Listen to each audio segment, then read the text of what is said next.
how to activate your Tide business card. So if you wish to activate your business card on Tide, it is actually quite very simple for us to do so.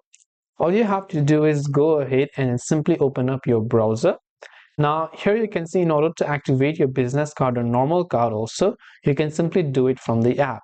So open the app and make sure you log into your Tide mobile banking account. Then go to payments, select cards, then select the card and then just tap on activate. After you do that, you can scan the card with your phone's camera to activate it. Or if you can't do this, you can manually enter the card number and proceed. And once done, your Tide card, whether business or not, will be successfully activated.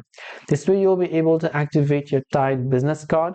I hope this video helped you out. If you have got any further questions, feel free to leave them down below. Thanks for watching till the very end of this tutorial, and as always, see you soon in the next video.